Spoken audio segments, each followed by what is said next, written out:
How did Rome erase a person from history? Once the Senate decreed, the work began across the empire. Statues and portraits were toppled, melted, or defaced, sometimes heads replaced with those of new emperors. Stonemasons chiseled names from arches, buildings, and military diplomas, leaving scars in the stone. These blank spaces were visible wounds in history. Coins bearing the condemned's face were recalled, portraits removed from homes, even personal documents altered. The goal: total oblivion. Every visual and written reminder was to be wiped away.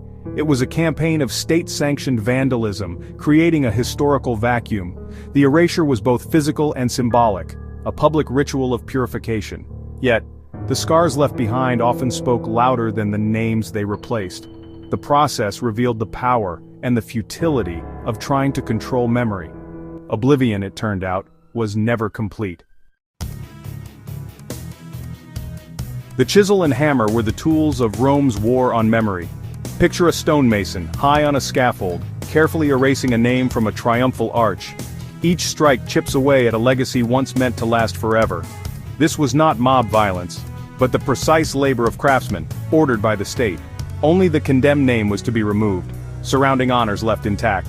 The work was slow, deliberate, and symbolic. Thousands of milestones, diplomas, and inscriptions had to be amended. Sometimes a new emperor's name was carved into the blank space, a literal replacement of the old regime. The destruction was a public ritual, demonstrating the transfer of power.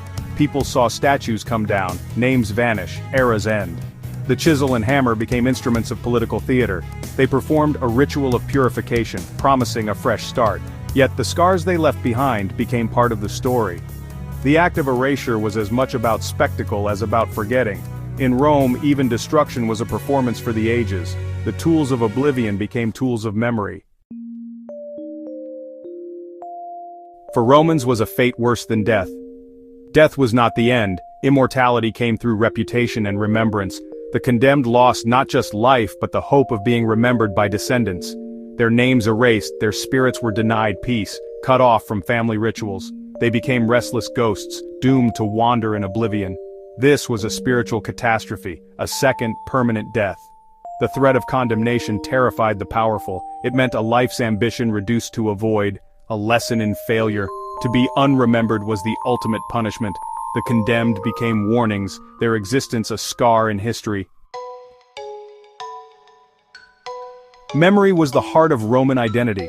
A person was a link in a chain from ancestors to descendants. Noble families displayed wax masks of ancestors, wore them in funeral processions, and honored the dead as part of the living family. Good emperors were deified, their memory